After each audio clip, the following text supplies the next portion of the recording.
Hey guys, and welcome to another one of my videos. This is XF here, and today I just thought about, going back to the classics, as if I haven't gone back already, but anyway, these are my classics. This is Heroes of Might and Magic 2, The Price of Loyalty, one of my favorite games of all time.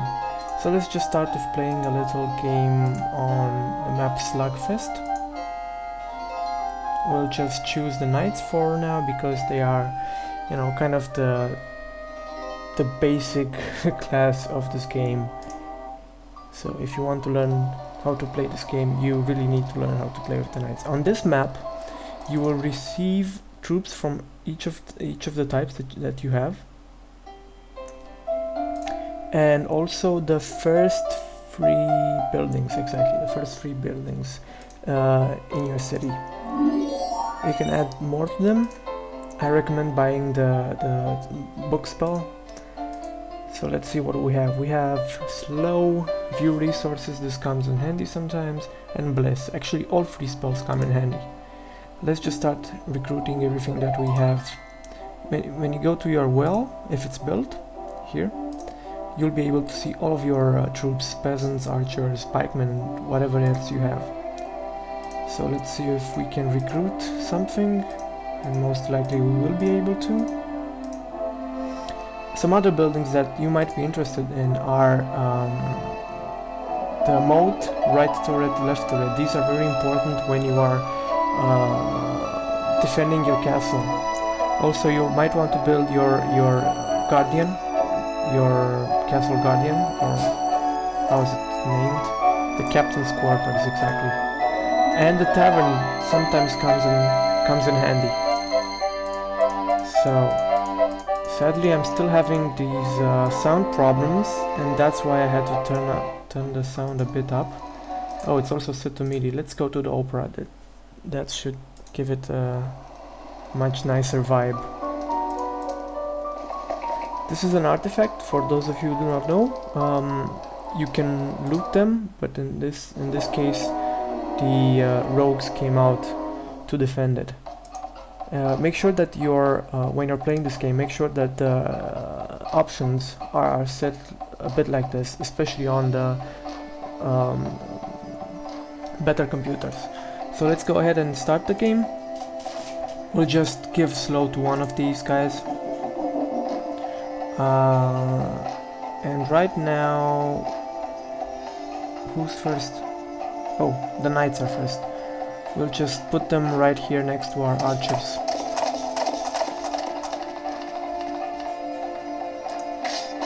Or crusaders as well, or yeah, I think there are crusaders. Okay, and pikemen's over here. And sadly, you won't be able to cover everything, but at least they won't make it all the way to your troops.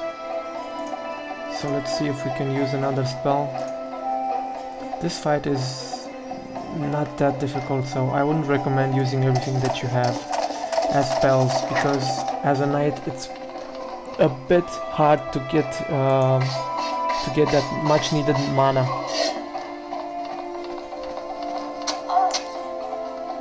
So I've already lost one archer, but at least I've won the battle. After each battle you get experience which you can use to level up. And when you level up, you've got these four main skills. It's the attack skill, the defense skill, the spell power, and the knowledge. As a knight, you'll most probably be best at defense. Yeah, I guess at defense. Also over here it shows you how much experience you've got and how much to the next level. Morale is also a factor in this game. So basically, morale gives you another go for your units. When their turn comes, if they have high morale afterwards, then they will be probably able to go for another turn, attack attack again, sorry. Yes, luck is also very important. when they get lucky, they get double strength in combat, which means they do double the damage, basically. That is also great. Here you can see the mana, the spell points info, and how much you would gain each day, how much you have. And also there are two types of setting up your armies, as spread or as grouped. Sometimes it's better to have them as grouped when you're fighting strong melee opponents, but when you're fighting strong, for example, liches from the necromancers, they do area damage, so that's not a good idea to have them all grouped up. Or dragons shoot 2 tiles, cyclops as well, and all sorts of things like that. Over here you can see your skills. You can have a total of 8 skills in this game, and each skill can be basic, advanced or expert. It has the 3 levels. Knights usually start off with leadership and ballistics. This is the artifact that I just looted. It's the 4-leaf clover, and it increases your combat luck by 1. Okay. So now, on the map there are different items that you can get. For example, this campfire, it usually gives you 500 gold and 5 pieces of lumber. Also this, you might consider getting all of your mines. In the beginning of the game, it is a good idea to get more heroes, but at this point I've run out of gold, so I have to wait for the next turn. Alright.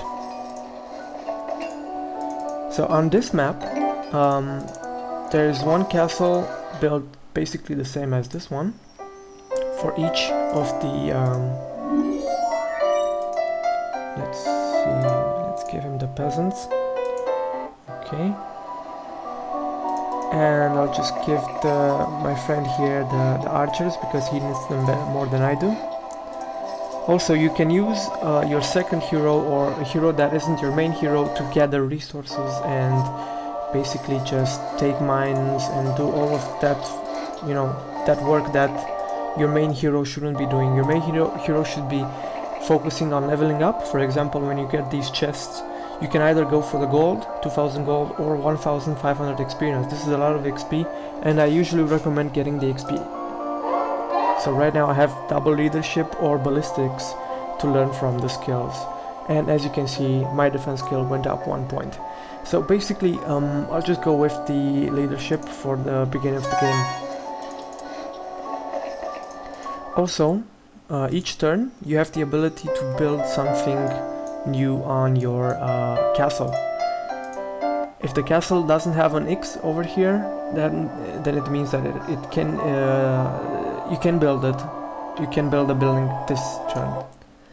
Okay, so it looks like my enemies are closing in on me. Let me just go and get this thing here. As you can see, she already has her army, and it's always a good idea to get gold. Also, the observation tower usually gives you a lot of sight. Because the map is small, you will now be able to see everybody around the map, what they are doing, where they are. Where's the green guy? The warlocks, these are bad. These are pretty badass. And the wizards are pretty good as well.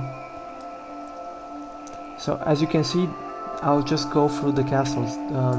This is the wizard tower. It's basically a good alignment castle, and the units are magical, and the heroes rely very much on magic itself to be good in the game. Then you can see our castle, the knight's castle, and down in the left bottom corner it's the sorcerer's castle. These are also magical creatures like phoenix eye and elven archers and stuff like that. Okay, let's see what we can grab. This mine as well. Let's see if there is something else to build. I'd very much like to build this jousting arena, as it will help me in the long run. Okay, so basically the point of this game is going around and killing everybody. I know it doesn't sound that much fun, but it is actually. Let's see how much luck we'll have with the sorceress. She casts Bless on her Phoenix and basically screws up all of my archers, or most of them. Now, because she has these druids over here, which can shoot range, I will most likely use my slow spell on them.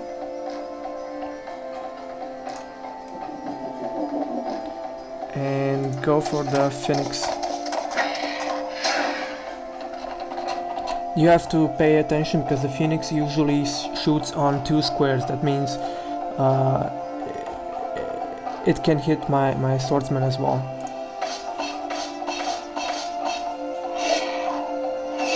So there it goes.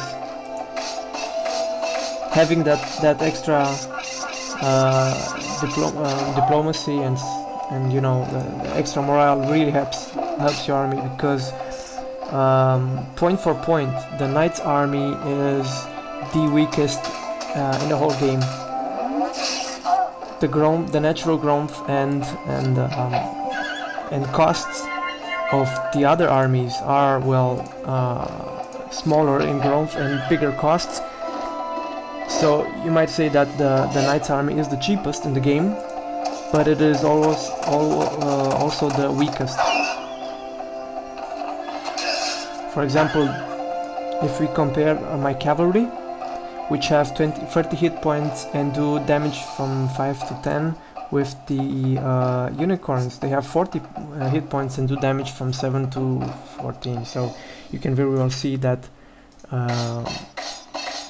my cavalry is much less effective as my as their unicorns are. But at least I have the morale, which helps me a lot in this case.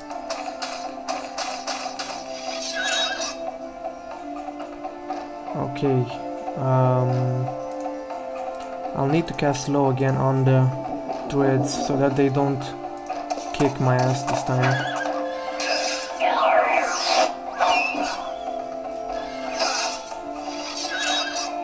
Okay.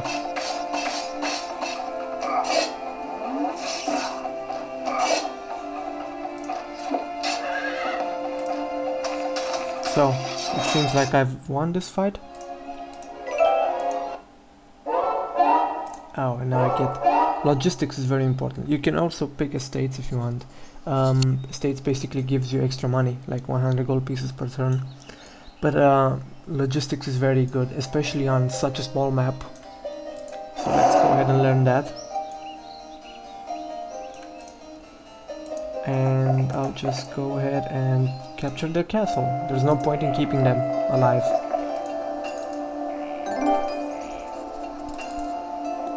Okay, so I hope you guys enjoyed this small gameplay video that I've made. Maybe I'll come back again with the second part of this game, I don't know.